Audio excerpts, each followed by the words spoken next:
Hey, folks, just a friendly reminder that all shows on the Madness Comic Network are produced by their individual hosts and in no way reflect the opinions of the network as a whole. The statements in the following broadcast are not necessarily the opinions of the Madness Comic Network, its staff, sponsors, or contributors. This show is rated TVMA, as are all of them and all those other letters. Viewer discretion is highly advised, and, just do what Doc says. Read that again. Peace, everybody.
I like these calm little moments before the storm.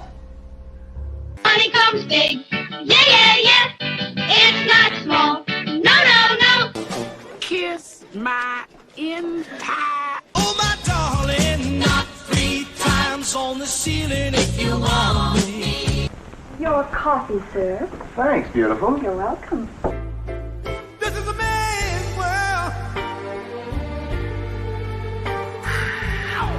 So just sit right down, relax, open your ears real wide and say, give it to me straight, doctor, I can take it.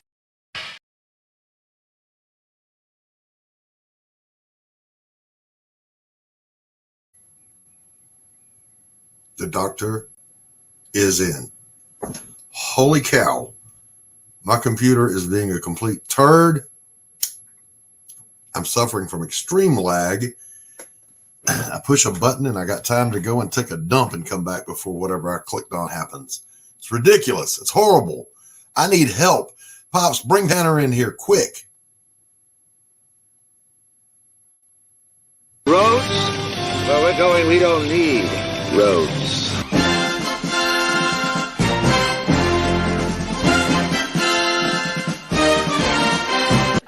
Gordon Shumway, nice to meet you. Interested in a new Buick? Nonsense. I've not yet begun to defile myself.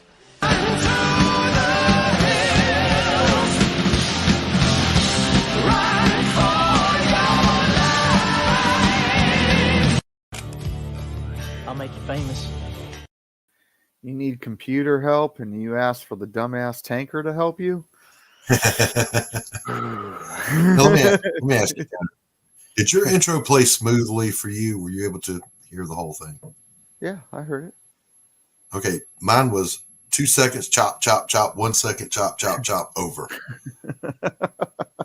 Oh, no. So I don't know what's going on with this brand new computer that I just got, but I need it to die. Ahoy, Abo. I'm trying to catch up on the chat here. Ahoy says, Abo Grizz. Hope all goes as smooth as a cappuccino on this lovely winter afternoon. It's a spring day here, baby. It is. Larry says, it's my brother's birthday today, so I don't join. I'll see how long I can stay. Need to do some guest servers today, too. Not too social as a person. And then he says, hi, Doc. Well, hello. Devil's there. Happy birthday to your brother. Sketchbook, how are you? Good to see everybody. I didn't say I was giving up cigarettes. I said I was slowing down on cigarettes. And I've been pretty successful at it. Like right before showtime, Tanner, I had a panic moment. I picked up my pack and it was empty. I was like, son of a bitch. I can't stream without smokes. So I had to run to the machine and make some cigarettes. And a fresh pot of coffee, and still got it all done. Hello, Nikki. Good to see you. Sketch, thank you. Yeah, I don't know why I'm experiencing it. Like I said, it's a new computer, and so far, it is absolutely inferior in every way to my old piece of shit. Well, that's not good. No. So as soon as the show's over, I'm taking it back down to the store and saying, "Hey, Chris, how's it going? Fix this shit." So Tanner, you were missed last week. I'm sorry. Yeah, that's the your fans downfalls of having kids. Your fans were demanding your presence. Oh. I think Carrie was extremely upset. So you're missed when you're not here. I'm sorry. Because otherwise they got to look at me. You say that like it's a bad thing. It's your job. It's your job. You're here to be the eye candy.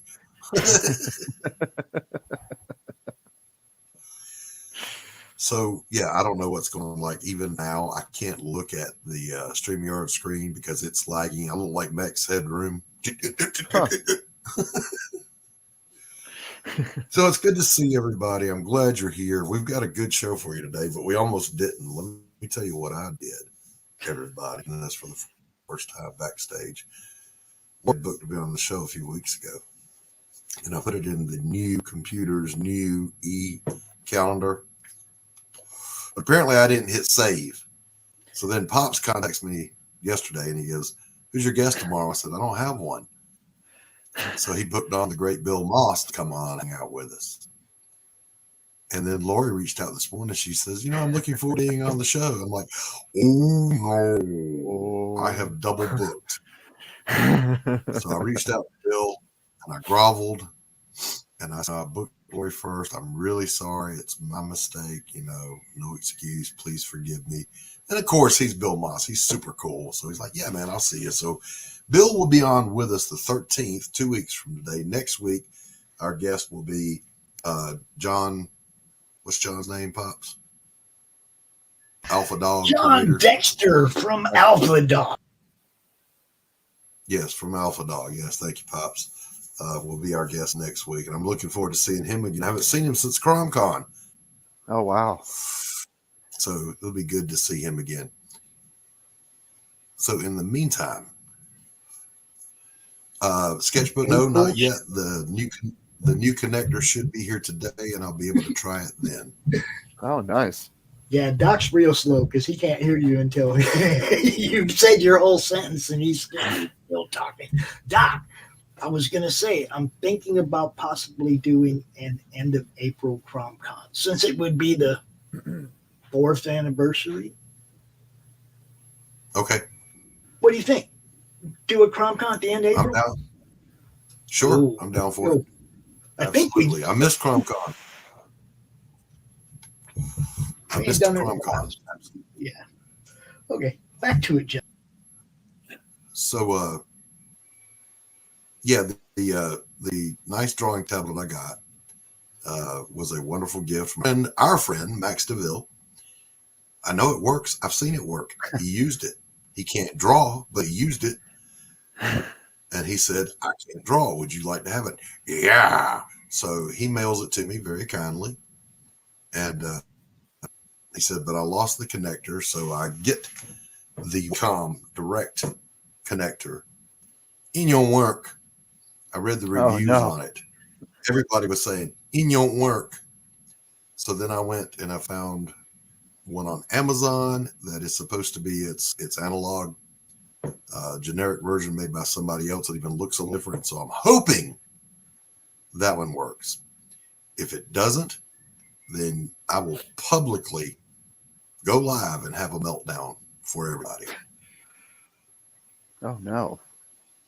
It's what I do. It's what I do. So anyway, it's that time of the show, Tanner. It's that time. It's time for, first of all, we're going to do a little thing called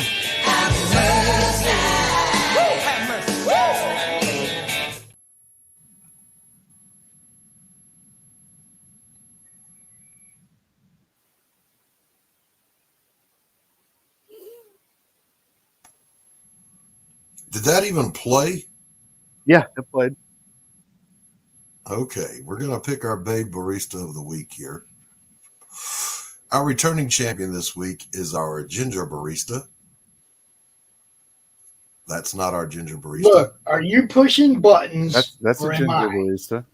Make up your mind, Doc. I'm sorry, Pops. Click away, sir. So our lovely returning Ginger. And our challengers this week are our brunette, who, by the way, is drinking coffee, so she gets extra points for that.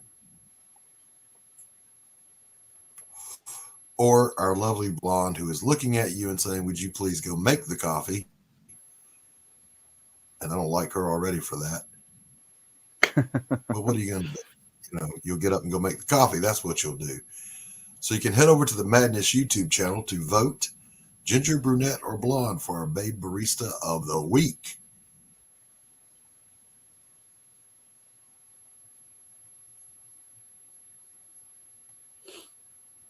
And again, the lag is killing me, guys. I'll just sip some coffee. That's what I'll do. I'm not clicking anything. My hands are right here, but I'm seeing all kinds of clicks go up and down. Yeah, I'm making sure everybody gets a good look at these girls. You see what I'm saying? That one's just okay. Yeah. Go vote. All right. So, Madness YouTube channel. Go vote. Head on over to the Madness YouTube channel and cast your vote for the Ginger, the brunette, or the blonde. You got to pick us a Babe Barista of the Week. It's my studio today, Tanner. You know how long I've waited to say that? Because I hate winter. This is like having a conversation on AOL dial-up. I swear to God. Oh man, that takes me back. Everything is lagging terribly. I don't know what to do about it other than, of course, the obvious. I will take the computer back to the shop and bitch about it. And then it'll plug up and it'll work fine. So here's a question for you, computer savvy people. I don't hear a fan whirring inside this thing. Is it overheating? Is that what's going on? Yeah, that could be. Yeah. Yeah, overheating is it's no joke. Yeah, if this guy put this thing together without a fan, we're going to have us a come to Jesus meeting when I get there.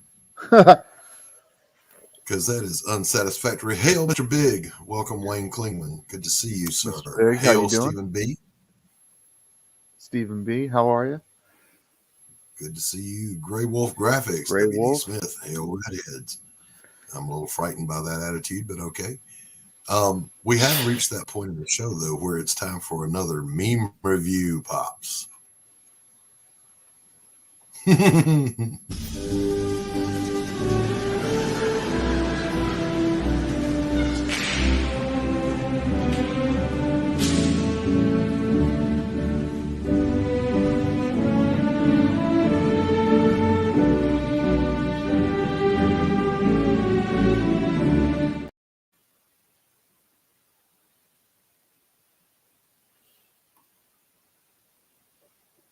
Go. Having to count on Pops to do the clicking.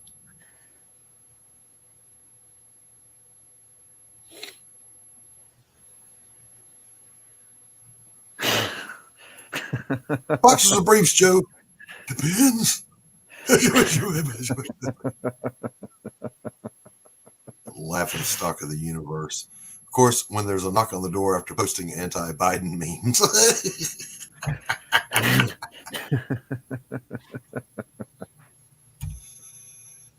And then we have our favorite girl. You know, my generation would decide the future. Your generation can't decide if they're a boy or a girl. Facts. When she says, fine, go ahead and do whatever you want. Danger, Will Robinson. Danger, danger. It's a trap, fellas. Don't fall for it. Yes, Laurie. Laurie is nodding her agreement. Hey! Come on, Soros. Holy shit, a Rothschild. Oh, man. Oh, that one cracked me up. All righty then. Does Medusa have snakes for pubes? Oh, no.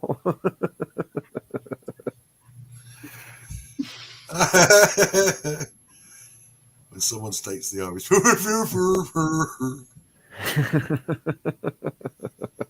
Last but not least, I saw this happen in real life, ladies and gentlemen. Nice. Oh, no, that has literally happened to me because I have that shirt. Yeah, I mean, yeah, I got one too. I got one too. But I saw that happen in real life at the coffee shop last year. Really? And I was like, oh my God, that just happened right in front of me. I mean, what are you going to do? What are you going to do? I literally had someone said, nice pride shirt. And I was like, what? You know? I was like, do you know who Pink Floyd is? Grey Wolf, I think it's no fan at all because I don't hear one turning in there. So yeah, you might not have a fan in there, and that's not good. Yeah. And one thing you can do, Doc. One thing you can do. There should be a vent at the back where the fan would be blowing out, or drawing cool air in, whichever way it's turned. Right. Yeah. Get you a little fan and like a desk fan and blow it at that vent. I'm just saying. I mean, my air conditioner window unit is right behind it. I could turn that on, but make it through the show. I'm talking about saving it so it doesn't burn up. Let me throw a little smoke back there and see what happens. Gives me a reason, like I need an excuse. Maybe it's liquid cooled. It's got a radiator.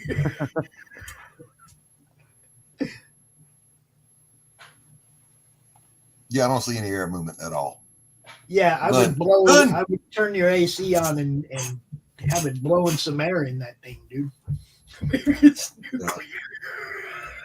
I'll have to. Maybe it's nuclear. I'll have to switch over the headphones here. I just wanted him to look like pilot. Go ahead and do our great moments in comics history with Mr. Tanner. Really? Hold on. I got to find that one. Jeez, Doc's got me all working.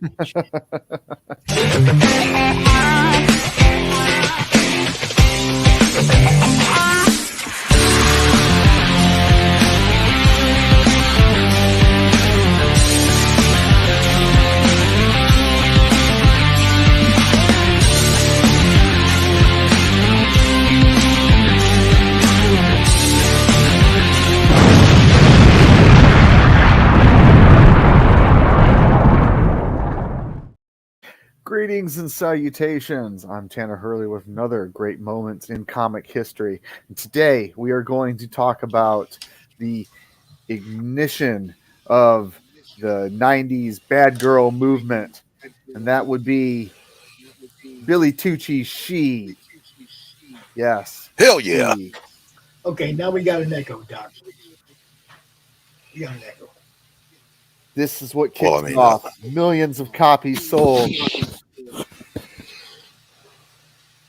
Before you had Witchblade, before you had, any of those characters, you had Billy Tucci's She, the samurai warrior It's where it's at. Okay. I would like to talk a little bit about this sketch that I got. So Billy Tucci, probably one of the finest people that I've met. But this is the first like real professional artist that I got to like really like talk to. And I remember I bought this book. Billy was busy. He was on the phone. And Deb, his wife, looks at me and she goes, "Well, would you like Billy to draw you a picture and sign it?" And I thought, he'll do that? And I was just in shock and awe. And I literally said that. He would do that? And she's like, yeah, that's what it is. Because he started the sketch cover movement. Before anyone else was doing it, he had these blank covers done up. So there I was, early, 99, 2000. I can't remember what year it was. Right before I signed up for the Air Force and everything. But yeah, he got off the phone. He comes over, shakes my hand. I was talking a little bit about She. He's like, "So you a big fan of She?" I was like, "Oh yeah, I have every issue," and I do. I have every issue, And he drew this beautiful cover for the tour book. And I've met Billy Tucci on multiple occasions.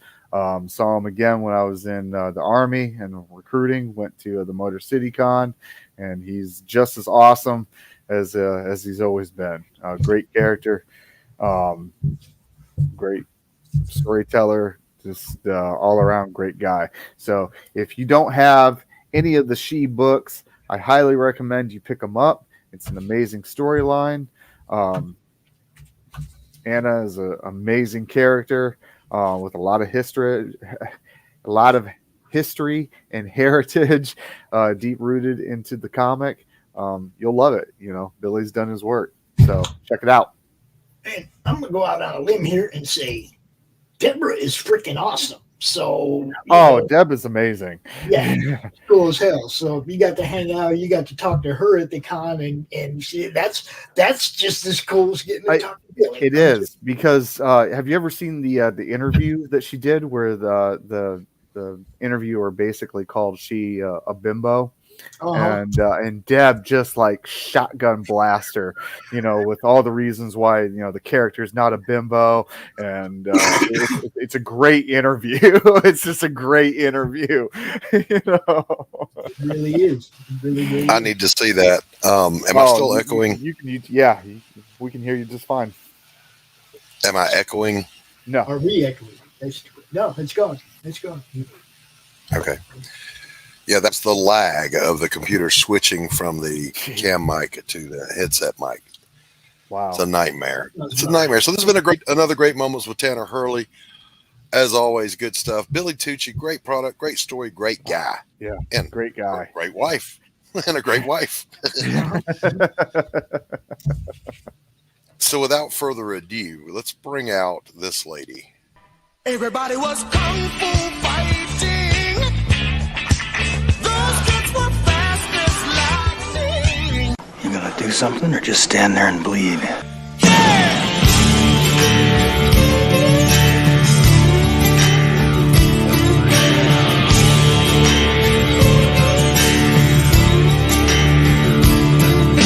I have 2 guns, 1 for each of you. You're an idiot. I love that one. What's up, everybody? Hey. What's up? The doctor was in, baby. I didn't bring my cigarette today. Sorry. The doctor is muted. Yeah. The doctor is confused. I am totally fighting. I'm totally fighting the lag. I feel like it's 1999 and I've got my V90 56K modem howling away in the background. Just gonna put Doc down there and take the show over. We'll get this done right. I double there. I love it. Laurie, good to see you. Good to see you. Thanks for having me on the show, guys. Oh, it's great to have you.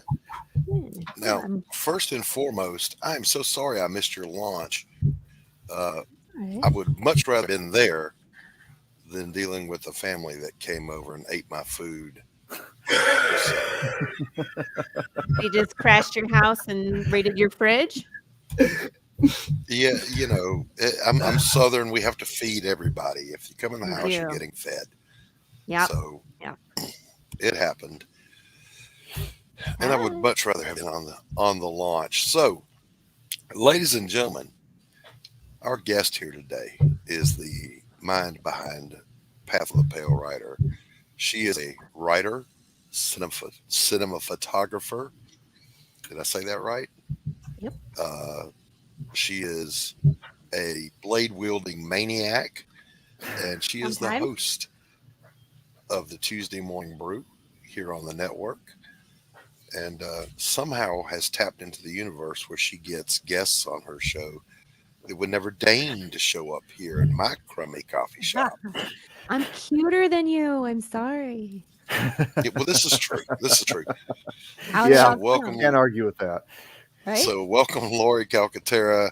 Thank She comes you. and insults me, and I welcome her. I love you anyway. Right? She's gonna Here. jump in front of a bus and pray for the I've best. done that.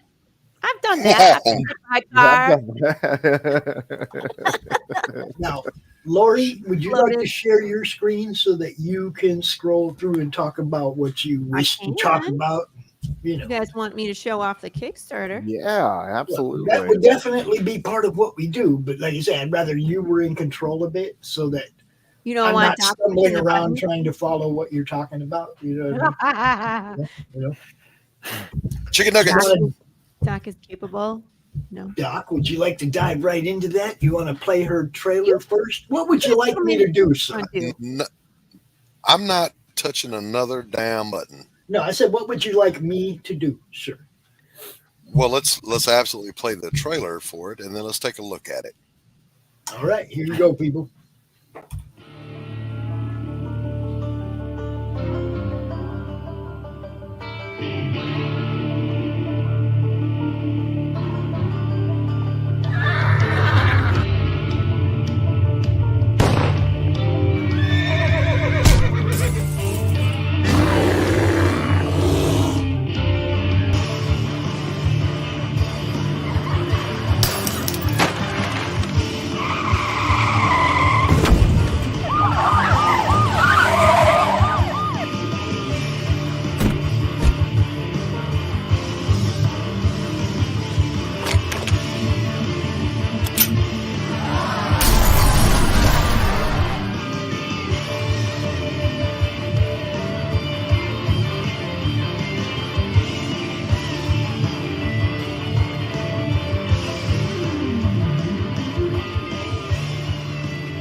Is freaking awesome. That was great. What is Path of the Pale Rider anyway? She has been hit by a bus. See? Have several times, and then I came back and I played that character that got hit by the truck. And then she just now was looking out the same eye that fell out.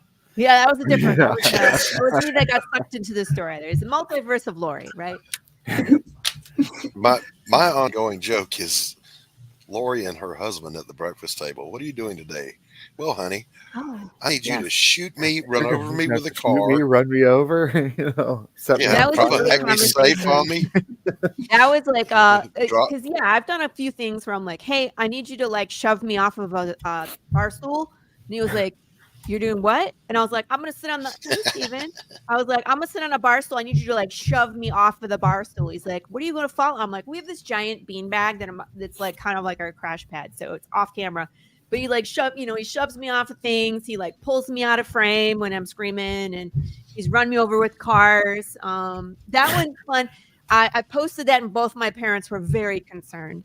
Like, movie magic. It's movie magic. Like, I'm not actually in danger, I promise. Perfectly safe, right? So yeah, it is a fun conversation at the dinner table. Sometimes I'm like, oh, I'm gonna film tomorrow. I need you to like pull my chair out from underneath me, stuff like that. You know what I mean? He's just like, okay. Jesus. He's really happy Most that men- he doesn't have to be on camera in this one. So I found actors for my 4th short film. But that's why it's taking so long. It's because then you're dealing with other people and their schedules. And filming time and getting all the extras and costuming and yeah. lighting and all of that, right? Outdoor shots, drone shots. Like we have a ton of stuff that we're working on, and I think we're about 80% filmed. So, Oh, wow. yeah, Nice. but I still have a ton of editing to do. A ton. Ooh. So, Laurie, you launched your campaign, and you funded before you even launched it. It happened so fast. Let's bring up the campaign. We hung out for an hour, and then we ended the live stream, and then the next hour it funded. So thank you, Devill Claire. Yes, he did. Well, he actually did the cool thing. So we have a hybrid campaign. So you can back on Kickstarter for the United States, but I don't ship internationally. But ASAP Imagination is printing my books, and they're in the UK. So if you're a Canadian or international backer, you can get a physical book. You just have to get it through their website. So it's all going to go at the same time. So that's what Devil's Air did today. Is he was actually the first one to go onto the website and pre-order a copy. Oh, very nice. Very nice. Yeah. Oh, that's awesome. That's how you do it. Thank you, Devil's Air. Yes, thank you. All right, let's bring up that campaign and give it a look. Sure. Yeah. It's right here. The video is the same as what we just watched, so we don't have to watch it. This funded in 2 hours and 15 minutes. Mm-hmm. It was like, I told Laurie, I said, oh, you go to bed, it'll be funded in the morning. It was like, no, it was funded like 10 minutes after I said that. I was like, dude, we need like one more backer to push us over. And then it just like, I was like, okay, they went right away. And I was like, cool. That's awesome. Like now we just get Thank you everybody who backed it. All 44 of you. Appreciate you. Yeah. One of the keys to that, Laurie, if I'm not mistaken, is not only do you make a great product, you've got yourself a nice fan base following you. I do, and they're so wonderful because they're all tuned into my social media. So if you watch my campaigns, I usually get, I don't know, 75 pre-launch followers. It's not a lot. But I'll typically get 140 backers. Right. But now you have to take into account that all those people already have your books. Hey, Luke. Trades are a bit of a Luke, niche. how you doing? You know, so if you got 44 people getting your trade, I want to know after it's all over, Laurie, I want you to let me know how many of the people were return backers who already had your floppies who were going for the trade as well, and how many just came around for the trade. I'd really like to know that breakdown. Yeah, it's super interesting. And this is my first trade, so it's like I have no idea how it's going to go. But I put a ton of stuff in here to kind of entice people to come back. So one of the things that we did in this one, because you guys know that our issue number 1 was released in black and white, and it has been reprinted in black and white. So if you purchase it from me or online, digital download, whatever, it's the black and white version. We went back and we colored and remastered this issue. So if you want to see issue 1 in color for the very first time, this is where you get it in the trade paperback. Nice. Very nice. So Matt Chambers, who was our colorist, went back and did that. So it's pretty cohesive. So every issue is now in color as opposed to like 1 being black and white, 2, 3, and 4 in color. We wanted that to be seen how we intended it to be seen, which is, of course, in full color. I did go back and re-letter it as well because issue 1 was the first time I had lettered anything. And, of course, you grow as you learn. And I found my stride with issue number 2. So I went back, and changed issue 1, re-lettered it so that it matches the style that's in 2, 3, and 4. So, again, that's cohesive instead of slightly different. It'll take you out of the story, which is what we don't want. We want you to be sucked into the story, hence the video, right? So, and the good thing about you doing your lettering, Laurie, is that as the writer, you can you're free to edit on the fly if you feel like it. And that's why I wanted to do it. I could have hired someone. Yeah. But it just made sense. You know what I mean? Because a lot of times I'll get pages back from Marco and it's like, okay, 1, I have way too much dialogue. 2, he's showing you what I'm trying to say half the time. So I don't need to put as much because the art shows it. And 3, it's like either that or it just doesn't fit anymore. So I have to reword things, make it work. So instead of having to ask a letterer to change things 4,000 times, I just do it myself. So, right? Exactly. I mean, how cool is that though, right? If you can, that's awesome. If you're a writer and you teach yourself to letter, I mean, holy cow, man, what a boon that is to making your book as good as you can make it. Yes. So, I mean, I don't know what you guys want me to show here. It's the story, but if you go shopping around and here, let's walk through. What you want? Let's walk through the tiers real quick, and then we'll come back and take a look at the body of the campaign here. And I'm going to step away for a moment and refresh my coffee since the lag is so terrible. I feel so bad we're talking over each other. So, okay. So, of course, we have a PDF tier. So, if you are looking for a lower dollar amount or you just want to watch it on your tablet or read it on your phone, wherever you are, this is perfect. It has all the same content in a digital form. So $15 gets you all 4 plus the bonus material. And we just unlocked our first stretch goal, which is a PDF bundle. And that's going to continue to grow as we go. I did that a little differently, but I'll talk about that when we get down there. But you also get the additional PDFs from other indie creators as well with this digital trade bag. So $15. $25 is the trade itself. If you just want that, and I could ship it to anywhere in the U.S., there you go. Trade paper. We got 13 people in there. Trade in pinup. Here's our lovely lady. We're calling her Lola, and she'll sign it and kiss it for you. I don't know. She don't got no lips no more, but that'll be fun. This is drawn and colored by Gilbert Perez, who is a fabulous artist who you will probably be seeing more of in the future. This is also available as an add-on. So I'm finding that people are getting some of the limited items and then adding this on. So you can do that if you want to. Same thing with the buttons. People are adding on the buttons. I think that once those higher tiers are gone, people will start getting these ones. So the button pack is super cool. Made by Danger Button, who is a fan of Path of the Pale Rider, who's read all the books and was super excited that he got to, make these, together with us. And he even changed his logo. So that 6th button, the yellow one at the top, is usually that white hand that's at the bottom. And he zombified the hand for us. Nice. Yeah. I thought that was cool. So, but these are also available as add-on. That's why you're not seeing any backers here, is because people are just adding them onto the other exclusive tiers.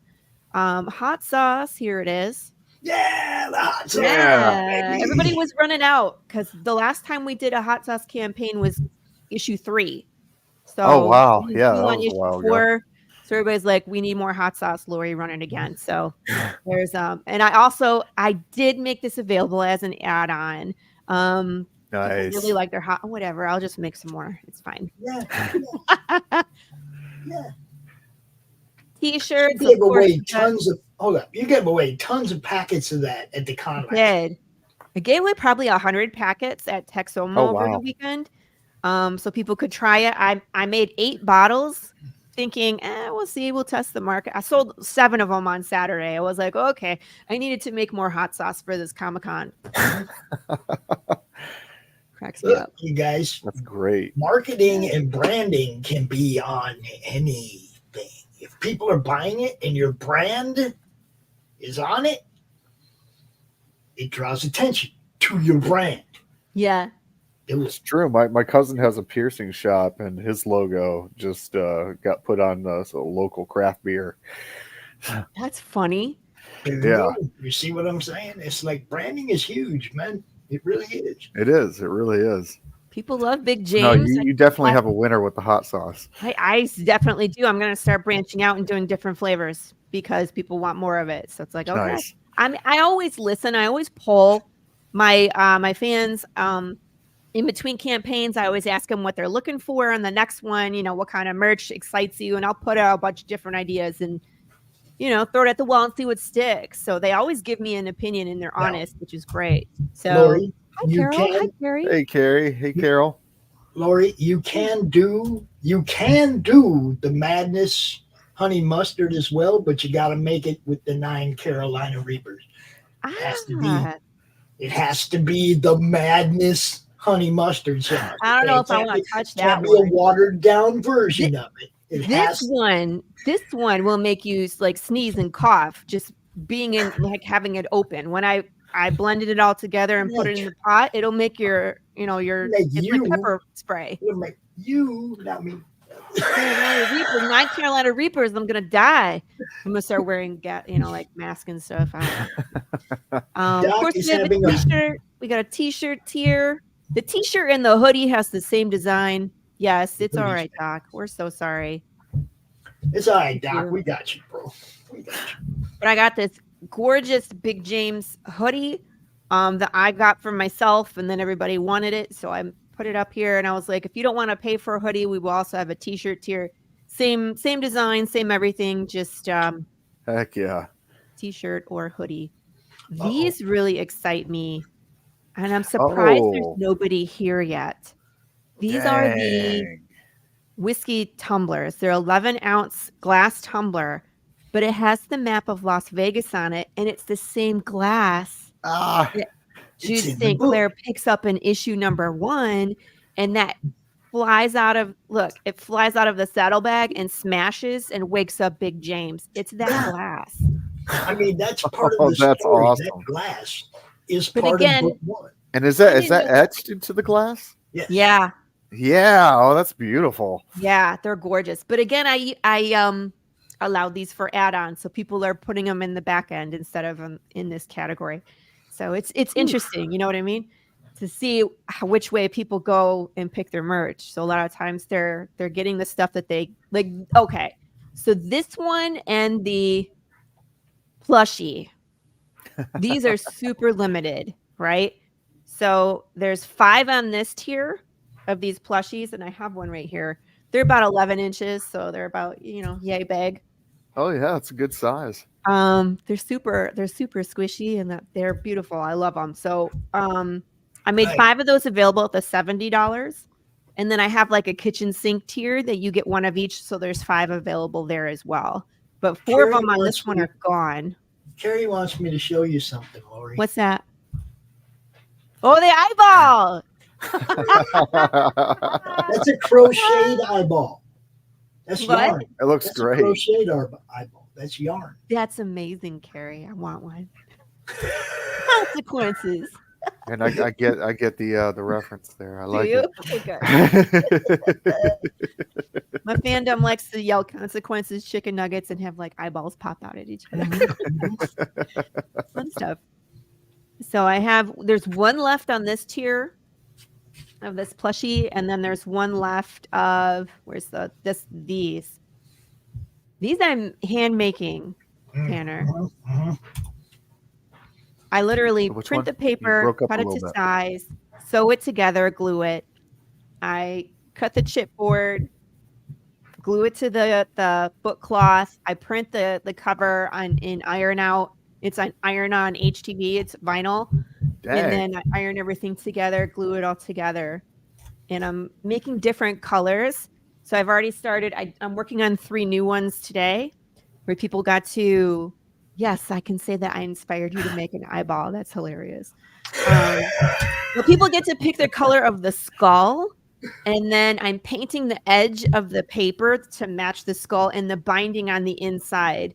So whatever thread I'm using matches the color of the skull. So this is the black one. There's a red one that's been claimed, a purple one, a white one, a blue one.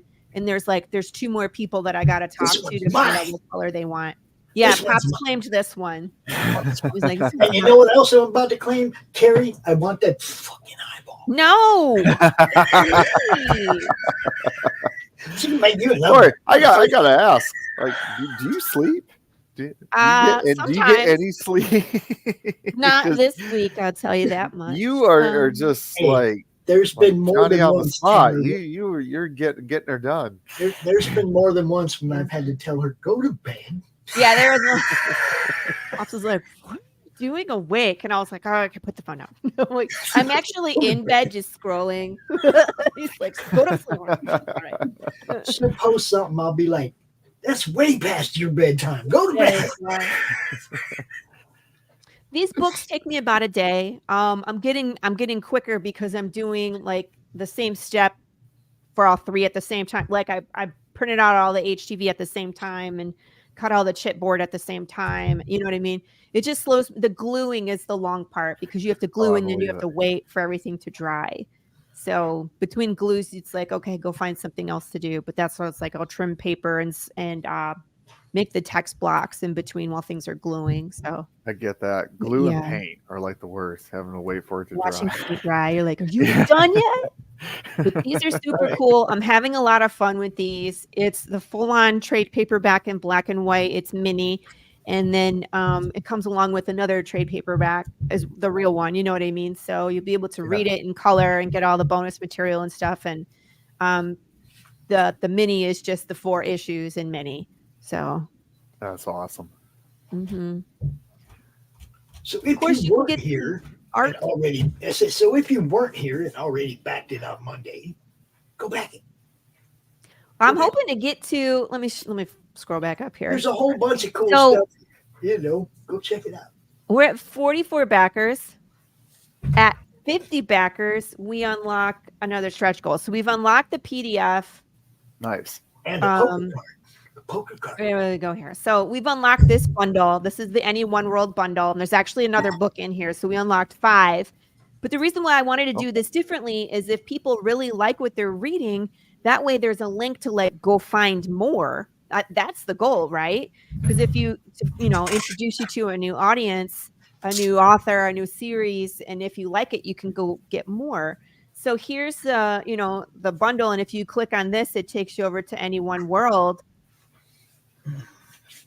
It's loading, and then you can go check out everything in this collection. You know what I mean? So it just depends on what we're looking for. So anyway. So we unlocked this one already. I need to go up to it. It says unlocked, but this is what we're unlocking next, or so I think we are. So at 50 backers, I'm going to flip this card and we're going to unlock another poker card. We've unlocked 3 so far.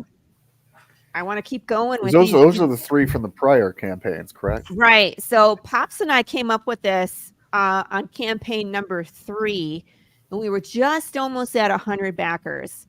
So we didn't unlock one at 50 at that campaign.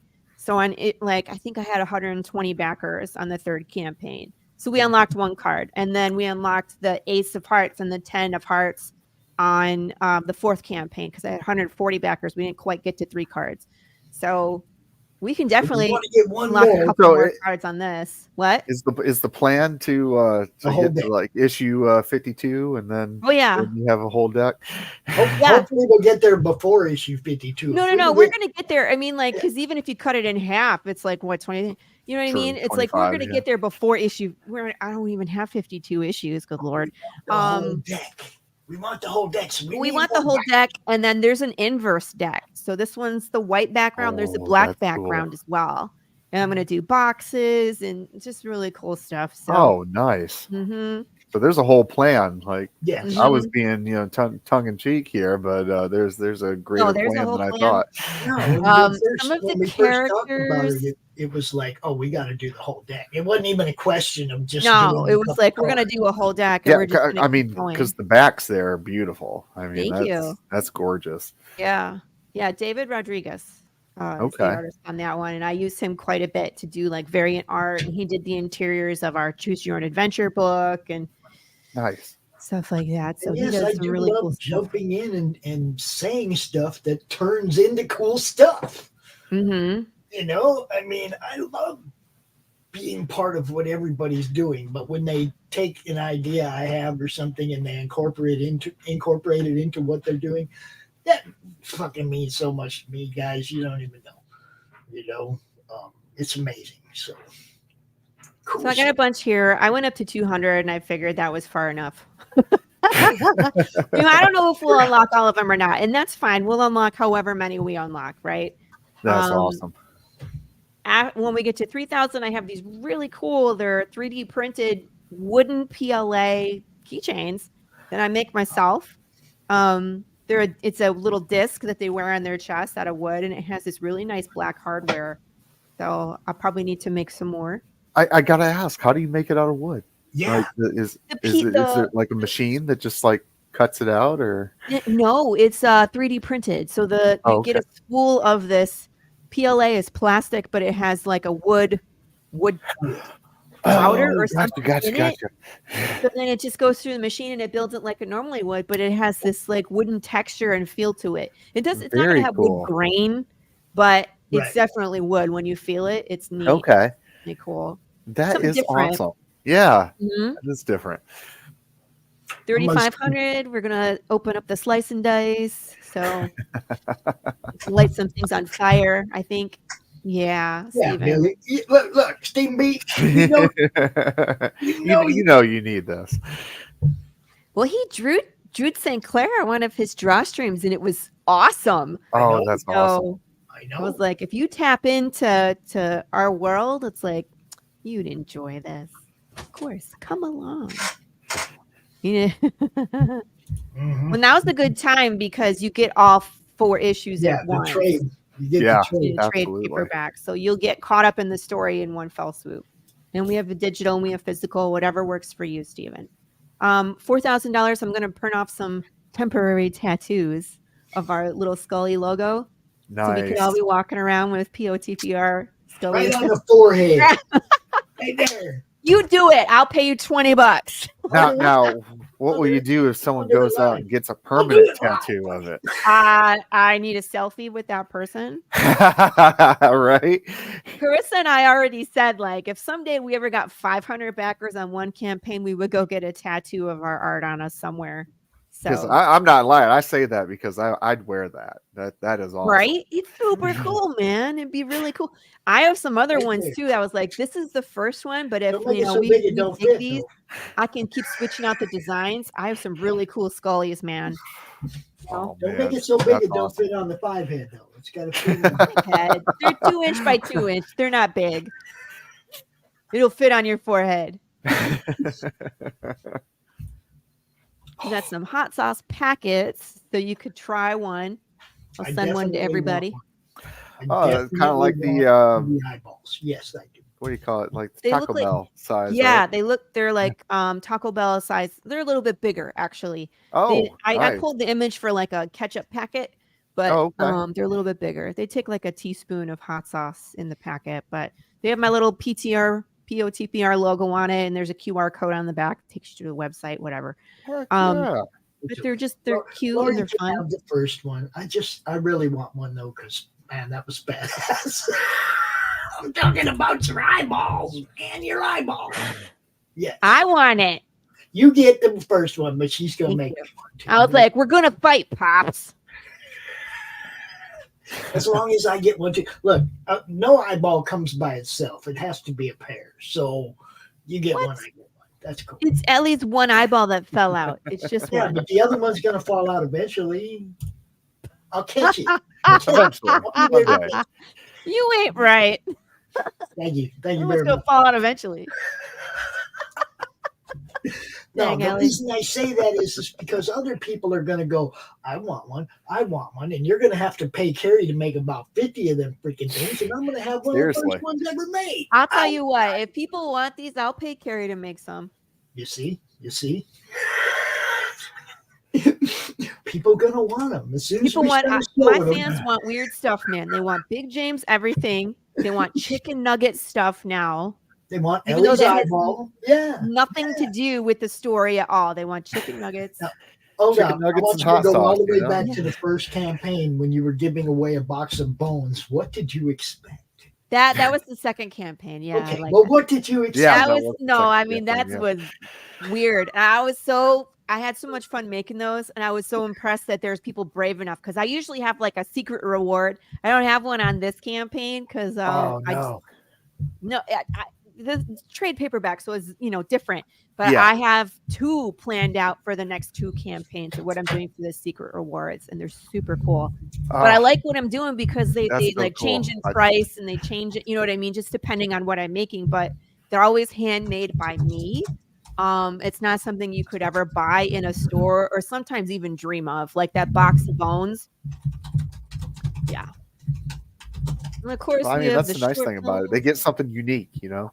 It's one, yeah. I mean, like it's a little bit warped at times. But people are like, "What is this?" I'm like, "It's a bottle full of ashes and bones," and they're like, Yes. "Why?" And I was like, "Because in Path of the Pale Rider, you don't get to leave, right? So if you put a seashell to your ear, you can hear the ocean. If you put the bottle of bones to your ear, do you hear the voices of the damned?" This is what I want to know, Laurie. When you get your mom back in the urn, is she like bouncing her bones off the urn and making noise and shit? Trying to communicate. They're tapping in Morse code. Yeah. I'm just Tap saying. twice from the for urn. yes and once for no. Sounds from the urn. No, I can't tell you. We have to get a little farther in the story, but I'm telling you, I had Rachel, my editor, on a live stream last night, and we were talking about like when we pick up for issue number 5, and she's like, "Oh, I can't. This shit hits the fan starting in issue number 5. Like, you think you've seen things in this world, you ain't seen nothing." Oh, you know, and that's what I love about your storytelling, Laurie, is you just keep the hits rolling with just originality. Like everything about it is so original. Because I'm not gonna lie, like, you know, Walking Dead came out, and then you know as well as I do, there was, you know, the zombie craze hit, and then you came out with this, and it was like, wow, you know, grand slam. Look, You know, hit it, knocking it out of the park. the coolest thing about it is that you're already drawn into the story, right? Okay, we're already sucked into the story, and this could go anywhere. Y'all have It's no not idea. like you have some idea where She's like, you have no clue. You have no clue. But I gotta say, like, the next 4 issues that we do are huge. Yeah. Number 7 is my favorite in the whole series. And even as far as I've written, there's some, you know, issues that stand out. I have one where I blow up a ton of things. I love that issue. Like explosion, another explosion, right? That one's a fun issue. But number 7 is so crazy. And when I look at that script, it's only 4 pages of script, and there's like, you know, I don't know, maybe 4 or 5 lines of dialogue, and that's it. The entire issue. But it's all. I bet it's just all. It's all action. Sequential art. See, it's just all action. She's taking a page out of Simonson's book for Thor 380. I know, right? She's like, I'm just gonna give them art, more. It's just more action. art. There's no need for any kind of dialogue. Laurie, what is your inspiration for you know, For this? situations like that? What do you mean for situations when there's no dialogue? Yeah. Like, did you come across that in previous books that you'd seen, or you know, other writers that influenced you? I'm influenced a lot by cinema, and I have to remind people I came from web production. I was writing shorts and web episodes before I wrote this, and this was written as a full-length movie. So in those action scenes, they're not really talking; they're showing with action. Think of Mad Max and all the car chases and stuff. They're not talking to each other. They're not explaining. There's no exposition. They're just blowing shit up. That's what that issue number 7 is. We're just blowing. There's a huge revelation. That word. You get to figure. There's huge. It's huge news. Big news. Great news. Not so much. I don't know. Highly recommend. 4 stars. Pick something. You gonna do a lucky number 7 theme, or is there anything like that planned for it? You know, it originally was 13 issues, and then I combined 4 and 5 into one. Oh, okay. So it was issue 8 and became issue 7, and now it makes sense because it's lucky number 7. Not so much for you. Nice. He's not so lucky. I mean, I don't know. It depends on how you look at his story. He's either really very lucky or very unlucky, and it's one or the other. True. I guess there's no middle ground for him. There's just not. So, but 5 is huge. 6 is big, 7 is the bomb, and then 8 you get to, it's like on the cusp of the answer. Take 9, you figure it out. I did want to say that, like I was saying, that you got us sucked into the story. Yeah. Okay. We're in the story now. We're invested in the story now. And nobody has any idea where it's going. Most comics, you pretty much got some idea. Yeah. Where the superhero is going, or where the main character is going, or what's going on. This one, you got everybody sucked in, and nobody has any idea where the story is going. And that is badass. Thank you. Okay. Well, I'm that asshole that watches a movie with you, and like 3 minutes in, I'm like, he did it, and this is why, and I'll get up and walk out, and you'd be like, I do that too. That's me. I like spoil crap for people. I'm sorry, but the great thing about that is if there's something that stumps me, it's been thought through. You know what I mean? So that's what I'm looking to do. I'm just making 2 one for Laura, one for Pops. Sending stuff international. Oh yeah, that's a good point. Oh yeah. But it's like this. Carrie It's said, like "I this, though. crochet. Will you send me the instructions?" I was gonna say, if like 20 go. people want them, then you put them all in one box and you send them to Laurie. And Laurie, you know, the people are gonna pay for the shipping. Yeah, or send me the pattern. I just don't have time to do all the things. Like Tanner says, I have to sleep at some point. You gotta sleep. No, sometime. all you need to do, Terry, is have one of your little eyeballs on your own, and then They you won't. can They're just show 'em. crocheted. They're yarn. They won't go through a scanner, and people wonder if it's remains. You just show them. It's one of these. You have one. That happened to me once. I was going through airport security, and we were taking home links of sausage. We had Polish kielbasa in our. Yeah, and totally got pulled out of line because when it goes through the X-ray, it looks like intestines. So got pulled out of line because they were like, "What's in this bag?" We're like, "Polish sausage," and they looked in it. They're like, "Okay, it is." But the picture was so funny, and TSA has no sense of humor because I was like, "Can I take a picture of that? Because that's freaking funny." And they were like, "No photography," and blah, blah, blah, blah, blah. And I was just like, "You guys suck." I'm like, "This is hilarious." Whatever. That is funny. Now, maybe this is delusions of grandeur, but are there any plans to do maybe a short film, or are you talking to anyone, producers or somebody? Ooh, you know, this started out as a script, and when people were reading it, and people in the business, like in production, it's so big that I was being told to pitch it to Netflix, multiple sources. I'm not ready to let go of the creative control on it because Netflix will take it and they write you a check and they're like, "Thank you so much. We're going to do with it whatever we want." So they could shelve it and I can't produce it. Sometimes their contract says that I have to stop producing the title under the same anything. You know what I mean? Like they have they buy it. And other times they just change everything that they want to. So they can change the characters, they can change the outcome, they can change whatever. Now they don't know what the outcome is. Well, I mean, if they had the whole script, they would.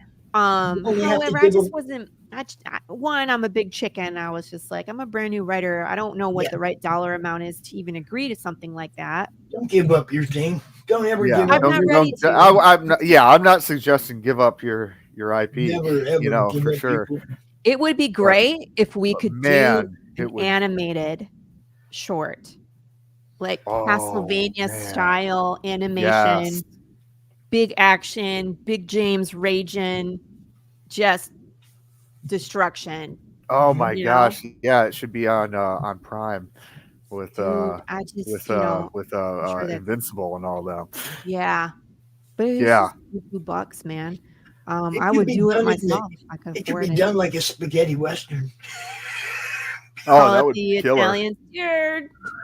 Let's go to Italy. Oh man, a cross between Japanese anime and a spaghetti western would be epic. That would be epic. Well, that's what Marco's art is. He's like borderline manga, but he's not. He's not anime, but he's somewhere in between, and that's he's a great amalgamation. Doesn't it? Yeah, let's go back down. It's good stuff. Right there, it tells it all. Right there. Right? I mean, yeah, so we're just this giant hybrid of everything. Western, zombie, conspiracy theory, cocaine bear, apocalypse. Now, I have another question, Laurie. Are we at some point going to revisit Big James? Well, okay, so we saw his origin here. Look, in issue 3. Mm-hmm. And then we saw him on I-93 in the first issue. Mm-hmm. Will we see? Possibly. Okay. Now you gotta remember, like, always leave them wanting more. Heck yeah. You yeah. don't die. No. See, I have it all planned. There's big battles. There's fan payoff. Trust me, it's all been planned out. There's a moment. There's moments. We might see Prince again. A couple times. See Prince. There's a reason I ask, and that's because you've built a persona, a branding issue with Big James. You can use him, and it'd be a shame for him not to come back again because you have invested a lot in Big James. You all have to know what broke Death first. Okay? Yeah. Once we get through that, things change drastically.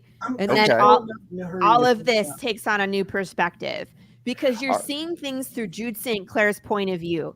Even in like issue number 4, when you're seeing these riots and you're seeing this chaos, there's another layer to it.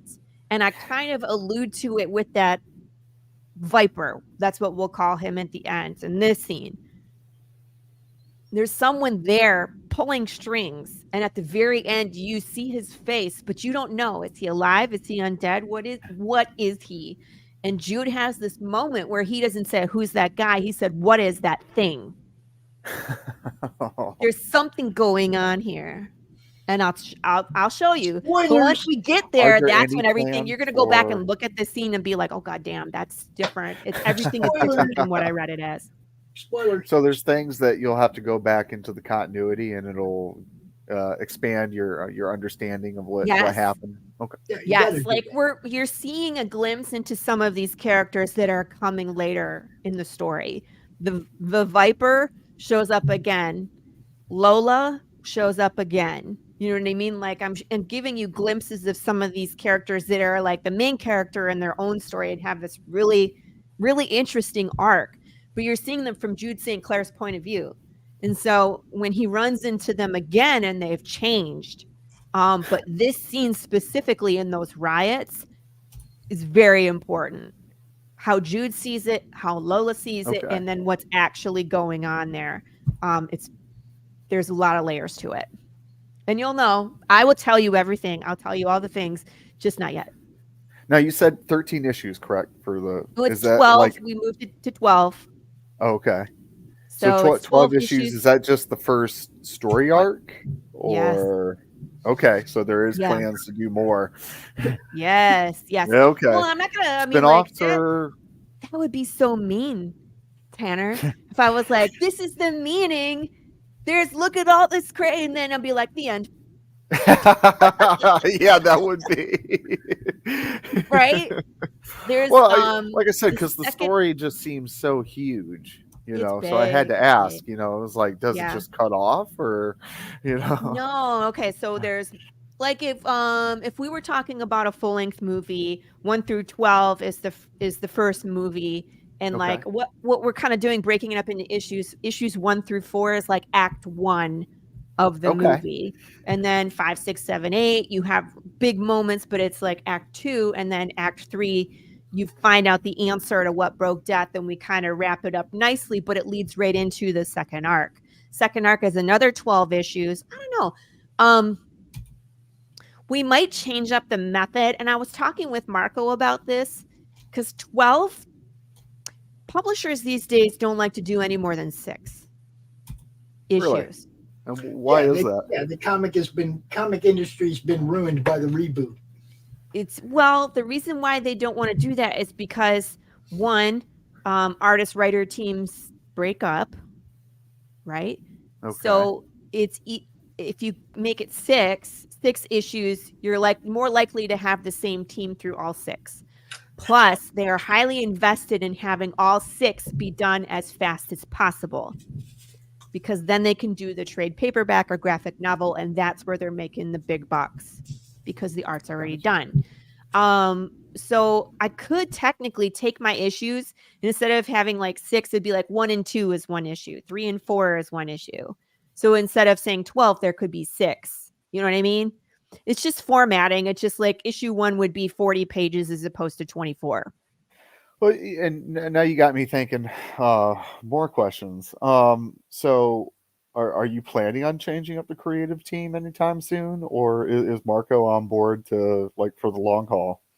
There's no plans to change any of the team, but again, it just depends on what life holds. Okay. Marco works on multiple projects besides Path of the Pale Rider. He went to Kansas City School of Art. He graduated in 2020, and his instructor was Kyle Strom. Oh, wow. I mean, like, he's done Spread, he does Twig.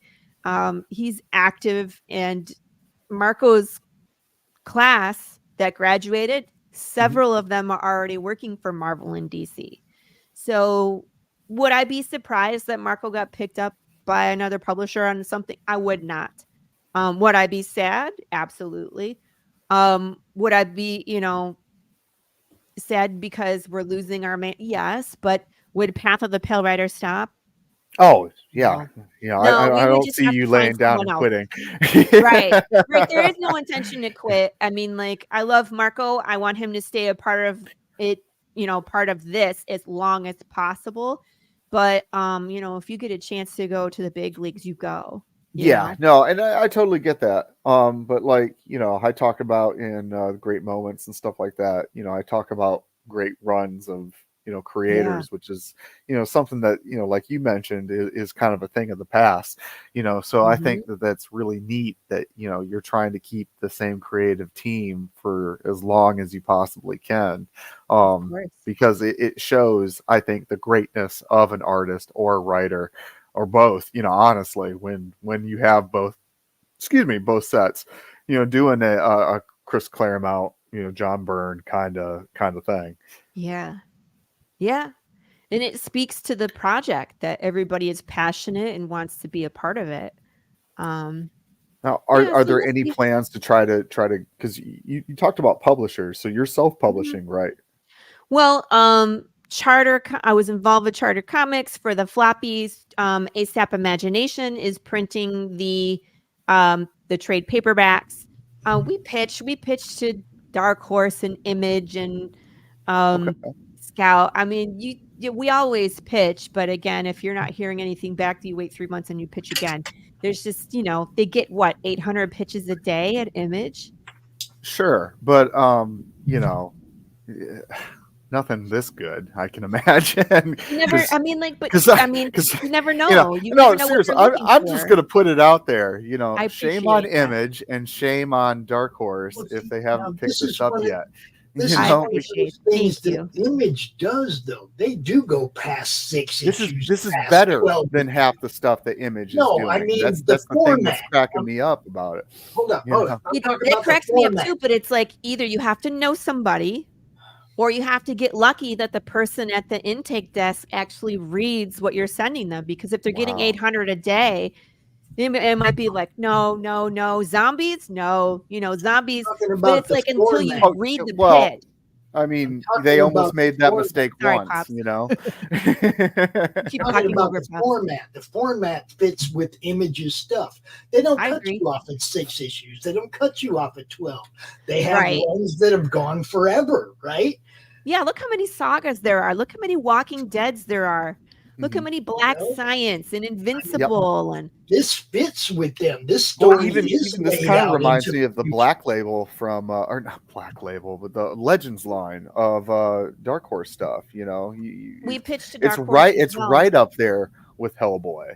Yeah, it's every bit as epic as all of those titles that came out. But again, it's like, what do you do to get their attention? Is it continually produce on a time frame? Is it have a bigger social media presence? Is it finish? Are they looking for you to finish the arc and then they pick you up? I don't know. I don't know what it is that they want from me because no one communicates back to me. See what I mean? Oh, that's because terrible. if they were like, hey, if you did 6 issues instead of 12, Hold up. Image said no to me 8 times. Find out who he was myself. talking, Laurie. Find out who he was talking to, and send your stuff to them because obviously they responded to him. Yeah, They seriously. they just have the missions email, but I don't hear That's what I'm anything. This saying. is what I don't understand. Is people like, I get a decline letter. I'm like, I have yet to get a decline letter. That's what I'm saying. That's crazy. Different. Maybe he's. And sending that's his why I'm different surprised email. that, you know, someone big hasn't picked you up, you know, because it's amazing. It's absolutely amazing. Once, you know, if they can see everything that we do, because again, there's the comic, there's the riddles, there's the fan interactive short films, there's the whole world that we're creating. It's so attractive. You know what I mean? Where it's like people can interact with the world like it's real. Nobody's doing that. And I think that's the secret to your success, honestly, is everything that you do, you know, everything from branding, everything from, you know, the riddles, the movies, the videos, and, you know, and that's why I asked some of the questions that I asked earlier, because it's like, well, you know, is someone going to make a bigger production, you know, video for you? Are you planning on doing it, you know, indie style? You know, you know, I didn't know. I mean, it would be so great, I but I mean, like, it takes us about $4,000 to produce an issue, art-wise, and then of course there's print and merch and ship and da da da. Can you imagine if we were like, we would love a short film for 7 minutes? It would probably cost $100,000. Wow. Yeah, have you thought about kickstarting that? Well, I don't know, man. I've never kickstarted that big of an amount before. But people do it. Like, I just went and I found a board game that was super cute. It was like little animals and they're gathering ingredients to make food. They're super cute. So I got it. I backed it on BackerKit and I could play with my kids because my husband's always backing these like big games, Frosthaven, Gloomhaven, and I'm like, we're never gonna play these. These are giant games, and it's like it's you and me, and the kids are gonna interrupt us like 75 times before we even start. Like, you know what I mean? We so got I was like, why don't we get a game that the kids will play too? Say what? Oh, we got a twisted one that I think you would like. It's called Run for Your Life Gingerbread Man, and it's kind of like Candyland, but you get these, you know, little sheet of, you know, a gingerbread man, and throughout the game you can attack your opponent and you X off, you know, they got like blocks or like a life bar on the head and the body and the arms and all that kind of stuff. But when you've X'd out all the blocks, you have to tear it off and give it to the person as a trophy.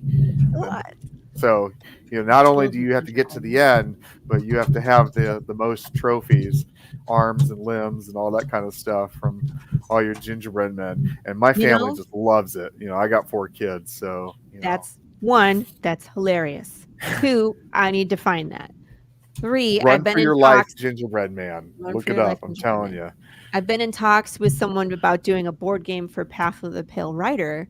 That's awesome. Where it's a 2-sided game board, and on the first phase you're collecting supplies and you're trying not to get collected and not die. Well, the first person that dies, when you hit the second phase, we flip the board over and the first person that dies gets to become Big James and chase everybody. Oh, killer. So that's part of the fun. Your consolation prize for losing in the first half is to become Big James and then chase everybody in the second. That is wicked. That is an excellent that idea. Anybody we know? What do you? It's not who you think it is, Oh. but it is someone you know.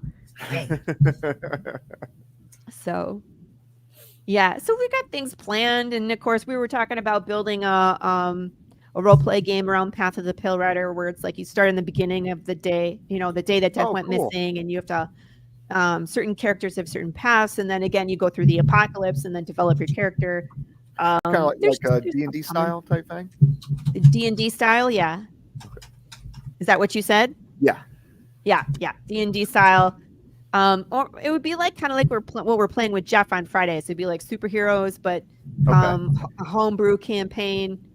based. I don't know. I've never DM'd before. I've never built a homebrew, so it's something I would have to look into to be like, how do we do this?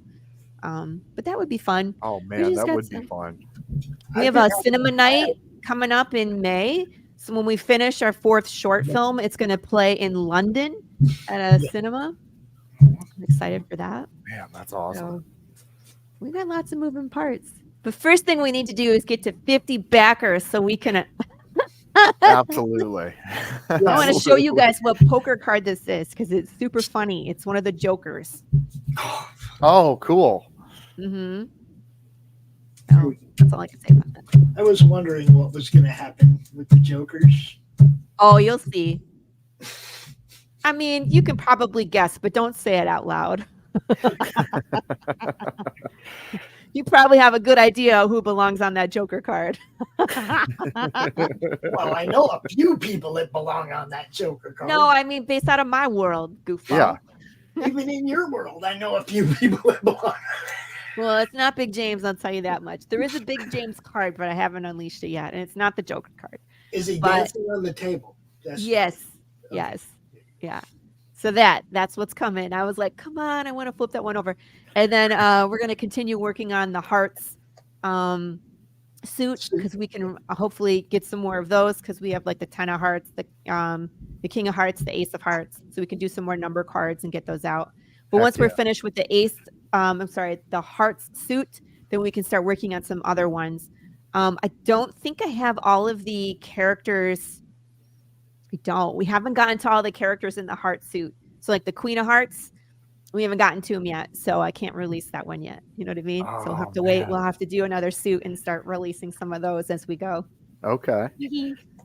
Actually, you should save the 4 queens for the end. The 4 queens? Mm-hmm. Maybe. Save them all for the last 4 cards released. Interesting. Well, this one for sure we're keeping until the end. The Queen of Hearts will be like the last one. So think of 3 more cool queens and save all. Oh, well, I mean, one of them, yeah, I know which ones they are. One of them where the character design comes in next issue. So, and you've already seen the character, but you haven't seen them in their like superhero glow up. So, superhero glow up. You know what I mean? Like you see them and then they become like Iron Man. It's like you see him and it's like, let's say the movie Iron Man where Robert Downey Jr. is in the desert and you see him in his first Iron Man suit, but then he like builds it and tests it and it's like finally it's his like superhero moment, right? When Spider-Man gets his real suit, stuff like that. Exactly. I get what I mean? So we've seen this character in the story, but they get their like glow up in the next issue. That's awesome. And of course, to me, that means they're gory and beautiful and half decayed. So, yeah. I was trying to get Doc to put my undead hooker, as he called her, into the thing. He wouldn't do it. He was like, gross. I'm like, come on, man. I can show it now. Doc's not here. Speaking of the babes, you got to go over to the Madness YouTube channel to vote on the babes. Where's my little battery? Yeah, battery. Great. Got to go to the Madness YouTube channel to vote on the babes, and you have the returning champion, our Ginger girl. All right. Got brunette, which I'm sorry, guys, that's just. And then there's always Doc always finds one with their butt in the air. I don't know how he does it. But he does it every week. It's usually the blonde. I don't know why, but there you have it, folks. There they are. Go over to the Madness YouTube network. Here, I'm going to forward this to you, Pops. And yeah, you can also vote in the chat if you'd like. Oh, here we go. Look, guys. Thanks. Bill, you so much. Bill is in the chat. Look, Doc told me he didn't have a guest. I'm like, yo, Bill, you want to go on Doc's show tomorrow? Bill's like, sure. I set up the show this morning. Doc says, he forgot about me. So, Bill, look, y'all, there's the Nira X campaign as well. We're going to have Bill out here on the 13th. We're going to talk about this campaign, but you don't got to wait till then to back it. Right Oh after yeah, get out there and check I was it gonna out. say, Bill, you should have come on the show and taken Doc's spot. We could have. Yeah, seriously. Like, No, I did invite him to come out, and he said he's away from his. He's not near his setup. He said, but he popped in the chat, say hi, and we appreciate you, Bill, and we will get you back out here. You guys know. Yep, big fan, Bill. I use this as my my mouse pad. See what happens? See? see what happened?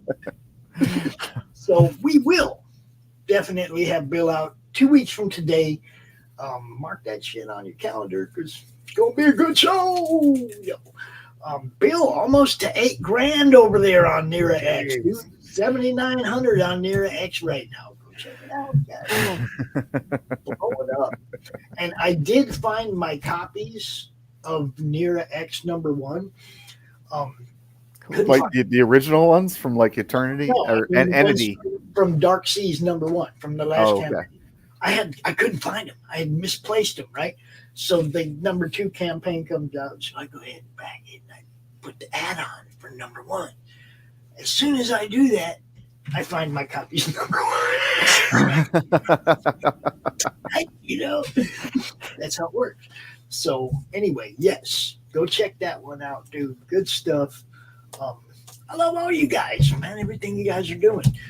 Bill, you got to check these out too, man. Because Path of the Pale Rider, yeah, this is one of the things you're going to be able to follow for a long time. It's not like a one and done. It's not going to disappear next month, next year, next 5 years. Yeah, this one's going to keep going and going and going. So we like the ones we can get behind that we know aren't going away, right? Too stubborn to quit. Okay, I got to show this for Laurie. Okay, this is Laurie's. She wants to add this to the Babe Barista. He's a ginger. Well, the ginger's the returning champion. He can't be. I know. They could have been like special edition just for today. But Laurie wants everybody to see her addition to the Babe Barista of the Week poll. Doc, so here you go. It's Zombie Girl. She's just a little stinky. I didn't want to. I was like, why? He was like, it's gross. I was like, she's beautiful. What are you talking about? She's just a little stinky. She's just a little stinky, but she can still remember your name. So. Well, I mean, that's a good thing I don't have a sense of smell. So. Smash or nah. That's what I want. I only laughed because I came up with this thing. So during campaign, I'm doing grim questions. So I have a little Grim Reaper, and he asked the question. Like yesterday's question was, "Would you eat a burger if the meat was still moving?" And today's grim question was, "Smash or nah? What would you do?" She can remember your name. She's only a little bit stinky. Smash or no? No. He said no. Good thing we're not monetized. Lots more grim questions coming. Don't you worry. That's wonderful. Look, I answered both questions, I think. Did you answer today's? Were you in the madness? Wherever you posted it. I know I said it gets posted everywhere. So I may not have answered the question, but I made a comment. Like McDonald's. Yeah. If you know the lore, if you've seen all the short videos, yeah, you've seen all the stuff Laurie does with this campaign. If you know the lore, the riddles, all these short films, if you know the lore of this story, look, this shit's deep, man. It's deep and going deeper. It's a rabbit hole all of its own. Mm-hmm. You're going to have fun with this. You really are. You watch all these videos, you're going to have a blast. Well, then you could be in them. The second one, this one, Pops is in it. My editor is in it. The Zombie Bros are in it. Chris Hayes from Charter is in it. Like, if you're a fan, you could be in it. Same thing, like the third one, I had people send me pictures of themselves as dead bodies. And we're just going to blah, blah, blah, blah. See? Mm-hmm. And then she shot me. I did. She shot me. So you could, you know what I mean? Like, you could be a part of it. The one I'm working on right now has a 2-minute credits where I zombified 40 people. Wow. For the credits. So, I mean, there's ways for you to participate, even if you're not, like, if you don't want to send in video. In this one, people were able to send in some video. But you can send in just still frames too. Look. Doc's Oh, coffee you want to shop show? on You the want to see it? This is it. To watch the iPad. It's me and Doc doing Doc's coffee shop. Hold on, Doc. Did you see it? Did you see it, Tanner? No, Tanner was too busy listening to the alarm, and he got distracted. No, I heard it. There it is. Blinking innocent moment. I do get shot on screen. Oh, I fall back. Goes down. Man down. Yeah. You can see The me. funny thing about that is, I think the video that me and Doc did was actually a little longer, and it had him going, pop, pop. Like, this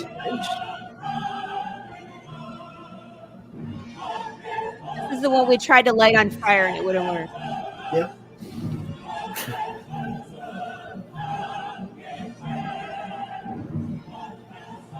Anyway. All good stuff. People can watch that. There's a ton of things there, and it's just going to continue to grow every time we do a campaign, and you know what I mean, we do another slice and dice and we do another short film. That section just grows. But that's the cool part, is like you can read the comic and that's the meat and potatoes of the story. You can do the riddles and interact with the world like it's real, like get stuff in your mailbox when you solve a riddle, find hidden videos on YouTube, unlock phone numbers to call that are working phone numbers, and you get to interact with the world. I have things planned, right, for multiple issues down the line. And then the short films, you can either be in them or watch them, and it explains more about the world and how it works. Because a lot of times in the issues, we're seeing Jude St. Clair's story, but as things are developing, there's things happening across the country that you don't get to see because it's not happening to Jude, you know, or like issues that happen in his life, but we don't have enough pages to dive in. Like what happens to a family when one of their family member is undead? They die, and then what happens next? Right? Where do they go? How do they act? You know, what if the house is in their name? Right? How do the kids act? Like what how do the neighbors treat them? Like all of that. Yeah. Like, and they start losing their memory, and they start to stink, and they start to just act out. How does a family deal with that? So that's what we're working on now in our short film. So you get like a more in depth about the world and how it works with these short films. So it's just, you know, you choose your level of involvement. That's awesome. Mm-hmm. There you have it, people. I think this is about the time Doc usually. I was going to say we should probably start to wrap this up a little bit. Sorry, man, Laurie, can't thank you enough. Thanks for having me on. Oh, make sure thank you. I'll send Doc a message and say thank you too. Poor guy. He's such a bummer. Yeah. He'd be all right. Look, people, if you watch this on the replay, go check out Path of the Pale Rider, the trade paperback. If you aren't a floppy guy and you were waiting for the trade to come out, here's the first one. Mm-hmm. Go get it. Trade, you know. I mean, get the digital copy if you want a digital copy. Mm-hmm. You know, there's a way to get involved, and you know, get involved. I say. Yep, it's good stuff, guys. It really is. A bunch of bonus material too. So issue 1 in color. There's additional journal entries from Jude St. Clair that have never been released. There's all the variant covers. There's parts of the script, and there's a map of the apocalypse via Jude St. Clair. So There's a bunch of stuff. It's 148 pages total. I mean, pretty much a straight remastering from what you were telling us. Yeah. All I want is the map. No, I'm kidding. A lot of people are super excited about the map. It's basically like Jude has like a paper map and he's been drawing on it, and he'll tell you which cities are still there, and you might get a clue on where he's going. See, this is what I'm talking about. I'm reading Lord of the Rings again right now. Are you? Yes, like a bunch of times. Like a bunch of times. Like, I don't want to read about how this tree is beautiful for 4 pages. Yeah, I never could get into Tolkien. If you've learned how to read, you know how to go past over description, right? You just read the story, right? But I read it over and over because it is a great story. Okay. It is. And it's like, I'm just having a blast. But one of the things that it was one of the first books I ever read that had a map at the beginning. Mm-hmm. So every time you got someplace in the book and they mentioned the name of any place, you were back at the map looking to see if that place was there, right? Yeah. We page back to the map. Oh, there's Weathertop. Oh, there's Bree. Oh, the next 3 places they were that didn't show up on the map at all. You're like, oh, come on, Toking. Yeah, where are you in your journey, right? Yeah, I mean, this book is a major influence to me. Look how thick this bad boy is, by the way. But they do such a good job because there's a lot of moving parts about how the world works. Because it's basically like if the Civil War didn't happen and the United States got broken up into different factions, but they go through like, look, they have black and white parts. They have a timeline. They have parts of the script. You know what I mean? Like, then they have different maps depending on which section of the United States. Like, this is Armistice. This is the Kingdom, which is New Orleans. The nation, the Empire. So this is like, because it's far away, but they have like a map where they are in the United States and like their alignment and their history. And it has a picture of like some of the stuff that they wear. Like, there's still a Confederacy. There's the Union. Like, they have it all broken down. Like, this was super cool and helpful when you read the story, right? So I was like, I need to do something like that. But since everything is kind of like Jude St. Clair's journal, it made sense to do the map like it was an old school paper map, you know, and then he was just writing on it because he takes notes. So makes sense. I like it. I like it.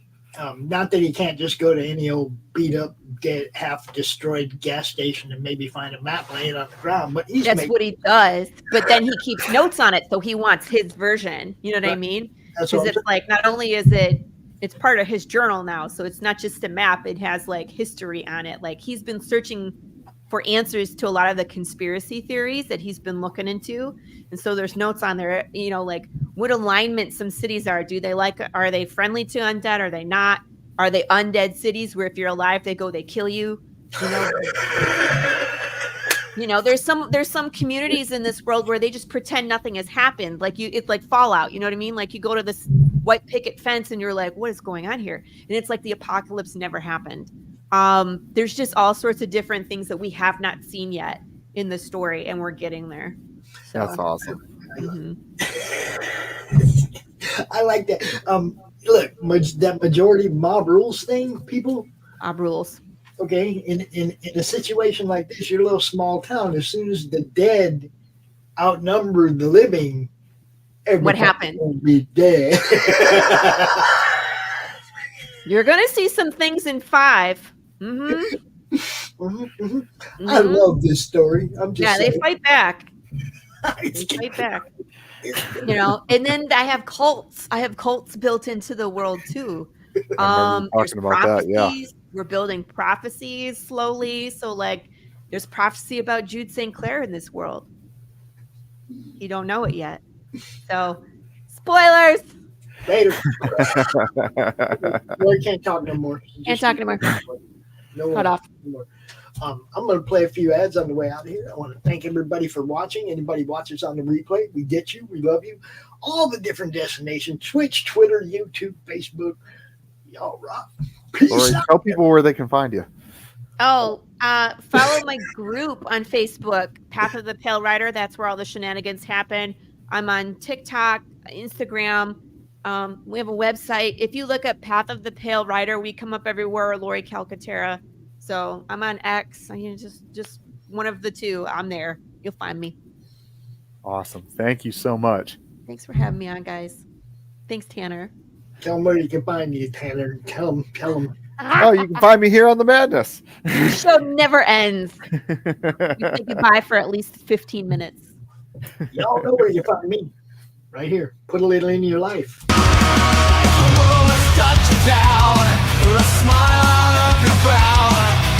a little madness in your life.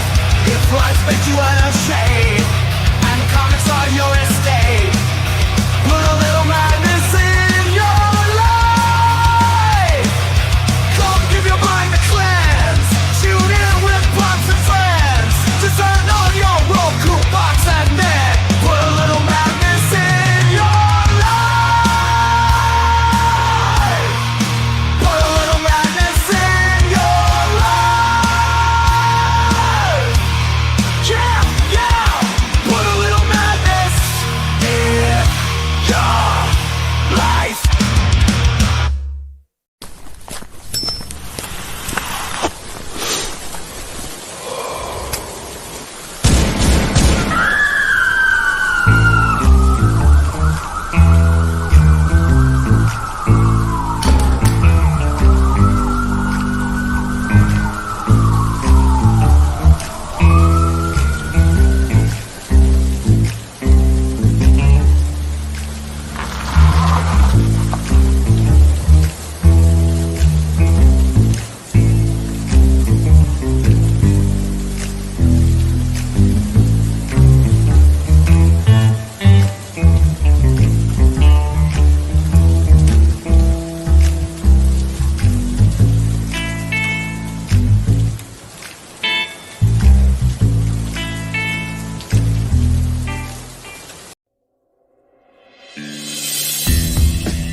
Flip City Magazine is just really pulling out all the stops, man. Your guys' production value of this magazine has gone insane.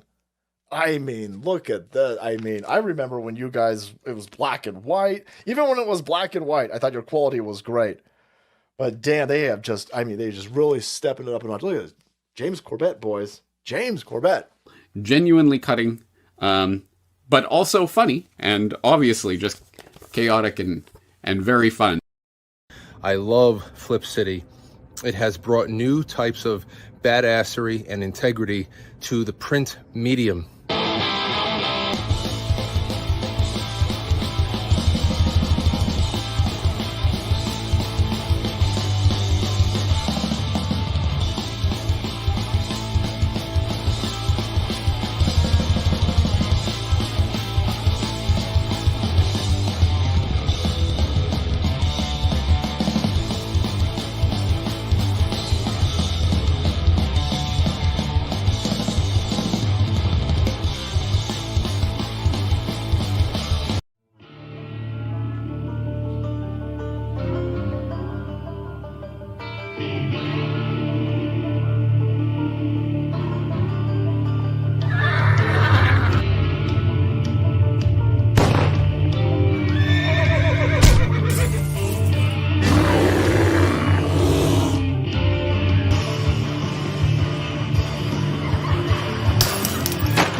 Look, I don't mean to be rude, but I'm tired of talking to you. And don't think it hasn't been a little slice of heaven, because it hasn't. Well, what do you know? I finally got the last word.